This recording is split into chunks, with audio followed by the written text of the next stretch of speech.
Hi there, this is Sneha, And this is Atish. and we are back with a new episode and new book. So, which book are we discussing today? We are discussing The Anxious Generation, How the Great Rewilding of Childhood is Causing an Epidemic of Mental Illness by Jonathan Harrit. So, Mama, why did you choose this book? I think this book is the need of the hour. This book talks about the impact of smartphone and social media on this generation kid. So, are you gonna roast our generation? You guys are like my kid. Why would I do that? I would rather roast smartphone companies and social media companies. Thank God, I was scared looking at that book. So, how did you get to know about this book? I think I got to know about this book from Gates Note, where Bill Gates recommended this book. So, what is the book about? This books talk about how the arrival of smartphone and social media has turned our kids into anxious generation. So, tell us more about the book. Before we delve into the book, I must talk about the cover of the book. You know, there is a famous saying that never judge a book by its cover, but you can clearly judge this book by its cover. Look at these yellow balls over here representing all the data and information our kids are surrounded by. And look at this tiny, small little baby holding a smartphone in her hand, not knowing what to do with these many data, which is not at all nutritive and productive in nature. Yeah. So whoever has designed the cover for the book has done a great justice to the author and what he has to say. So a big shout out to the designer of the cover. I also find it appealing. Yeah, let's get into the book. So first thing first, let's get to know about the terminology.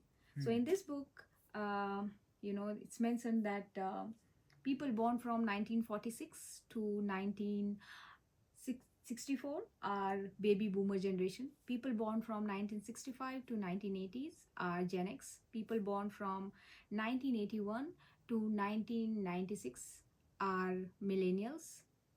Am I right?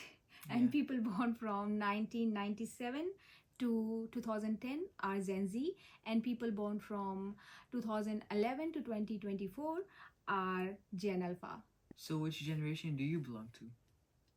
I think age is just about how old you feel. So I feel 18, so I'd consider myself Gen Z. Wait, if you're Gen Z, what generation am I? See, you're my old soul. You are calm, composed, gentle, and in control always. So I'd consider you my baby boomer generation son. So how about this? You are my baby boomer son and I'm your Gen Z mom. How about that? Whatever you say. You know what? Your friends listening to this must be thinking, who's he talking about? Calm, composed, and gentle?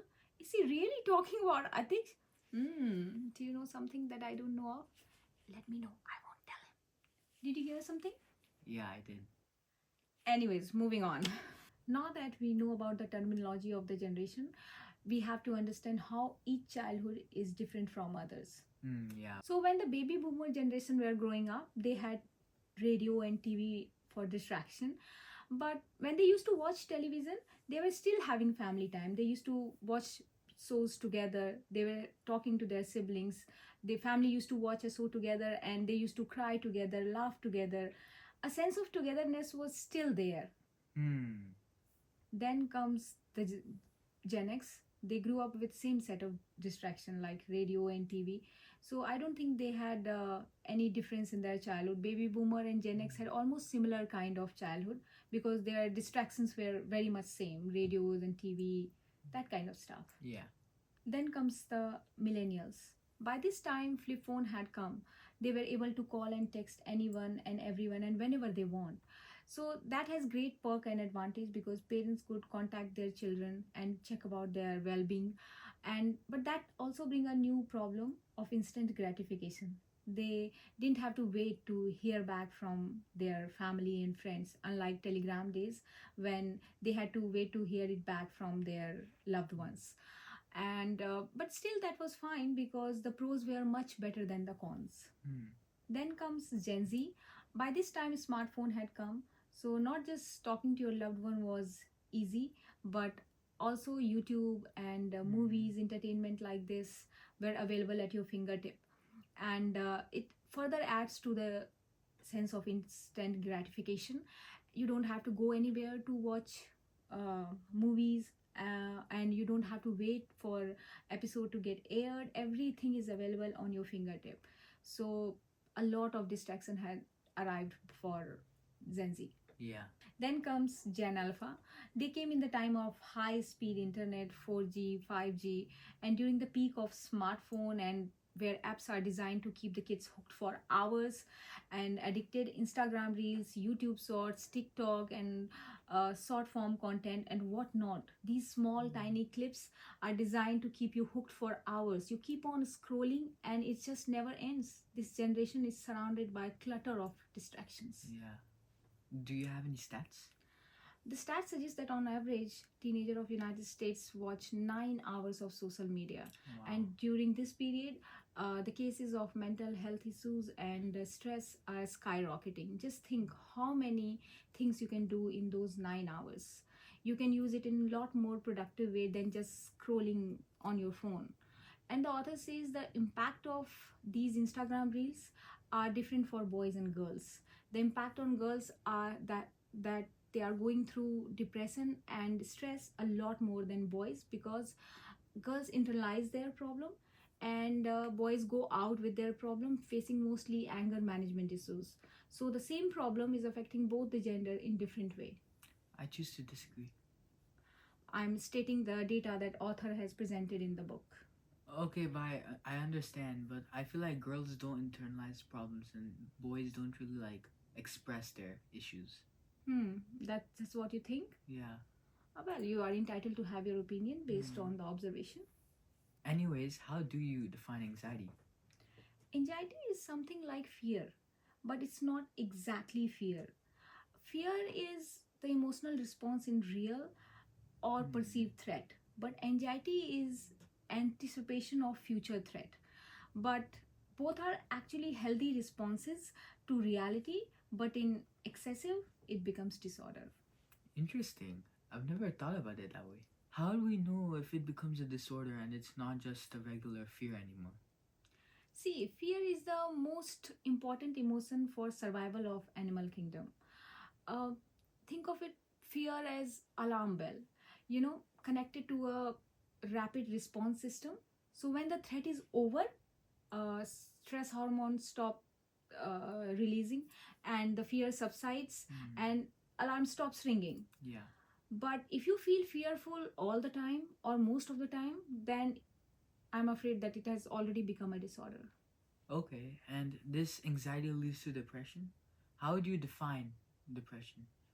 See, depression is a feeling of sadness, hopelessness, and emptiness, and a loss of interest and pleasure in most of the activity. So, if you're feeling like this, then you're feeling depressed.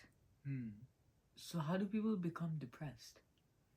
Well, research says that people are more likely to become depressed when they are socially disconnected, when they are not talking to each other.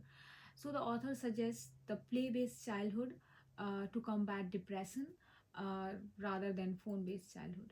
Yeah. Real culprit for anxiety and depression is smartphones?